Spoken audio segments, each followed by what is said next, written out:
इन 2 सालों में बहुत कुछ बदल गया। अपना मुंह बंद रखो, क्योंकि इन 2 सालों में कुछ नहीं बदला। तुम वैसी की वैसी ही हो, जितनी गिरी हुई थी आज भी उतनी ही गिरी हुई हो।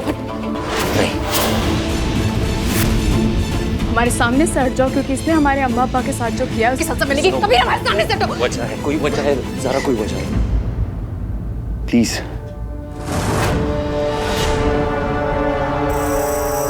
अब तुम रुखसार की तरफदारी करोगे?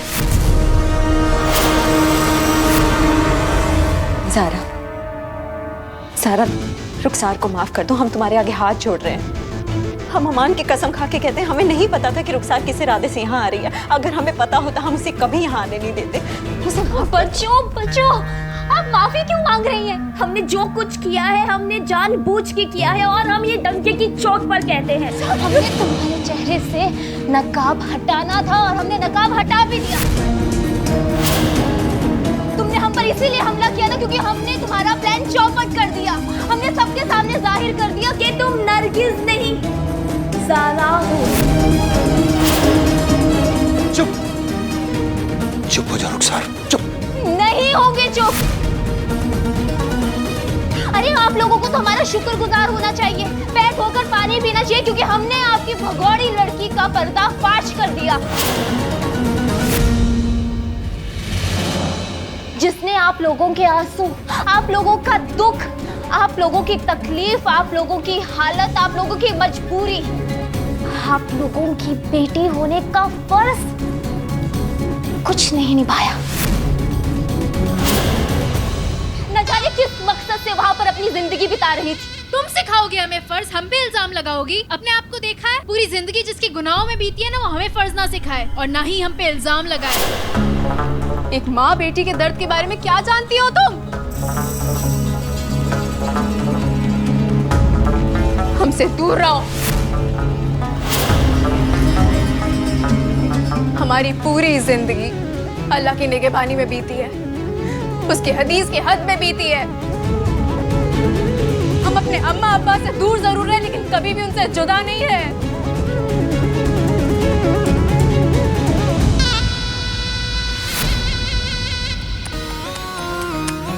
चल झूठी।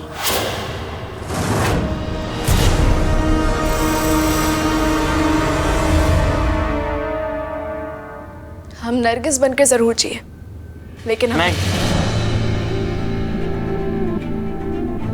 रुखसार को सफाई देने की कोई जरूरत नहीं।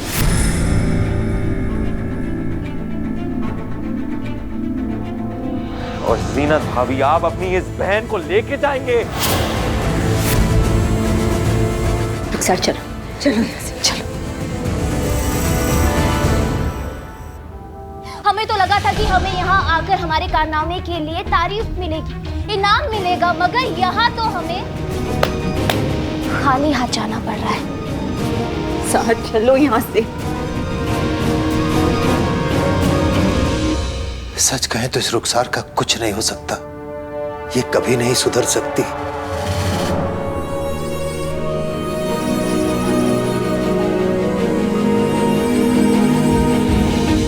सही कह रहे हैं अब्बा, रुखसार तो शायद जिंदगी में कभी नहीं बदल सकती,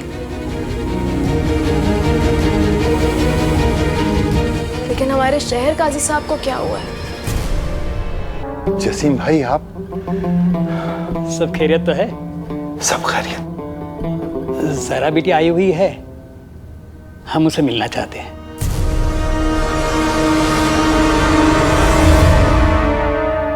हम फेल हो गए अम्मी जान, हम फेल हो गए।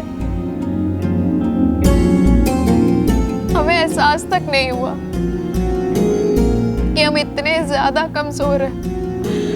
आपने जो हम पर इतनी मेहनत की, हमें नसीहत दी, हमें सीख दी, हमारी नाउमीद जिंदगी में इतनी उम्मीदें भरी, हमने उस सब पे पानी फेर दिया।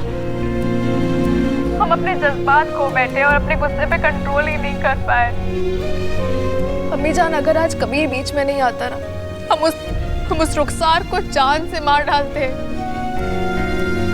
हमसे ये कबूल करवाने के लिए कि हम ज़ारा हैं, उसने हमारे अम्मा और अब्बा को खतरे में डाला। हम फेल हो गए अम्मी जान। ना मेरी बच्ची ना, तुम फेल नहीं हुई हो। अभी भी अगर तुम्हारे मन में कुछ भी कहने को बचा है तो उसे कह डाल, अपनी अम्मा से, अब्बा से, कबीर से भी। अल्हम्दुलिल्लाह तुम फेल नहीं हुई हो, बल्कि तुम्हारी नई जिंदगी का आगाज हुआ है। ज़ारा, तुमसे कोई मिलने आया है बेटा? अम्मी जान, हम आपसे थोड़ी देर से बात करते हैं। खुदा हाफिज।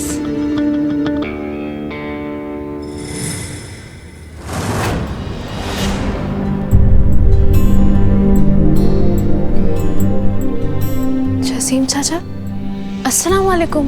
वालेकुम सलाम। कहाँ थे आप? कोई खबर नहीं, कोई पता नहीं। हम कोशिश कर रहे थे 2-3 महीनों से।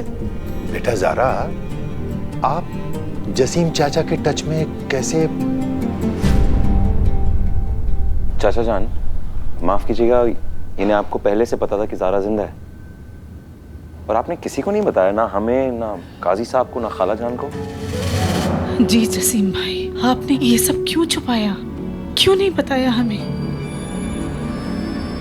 क्योंकि हमने जसीम चाचा को कसम दी थी, इसलिए। जी, हमने ज़ारा को इस कसम के बारे में पूछा तो उसने कहा अल्लाह ने उसका रास्ता बदल दिया है, और अगर हमने इस कसम के बारे में आपको बताया तो अम्मा और अब्बा से अपना ताल्लुक तोड़ देगी। हमने भी सोचा चलो ठीक है, अल्लाह ने शायद आप लोगों के बीच में कड़ी बनने के लिए हमें रखा है, यही सही।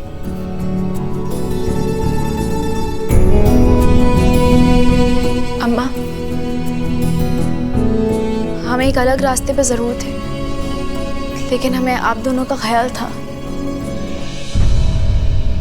जसीम चाचा के जरिए हमने आप लोगों से कनेक्शन बनाया हुआ था। अब जसीम चाचा का सुपरमार्ट हमारे घर के सामने ही है। हम हर हफ्ते उन्हें फोन करते थे।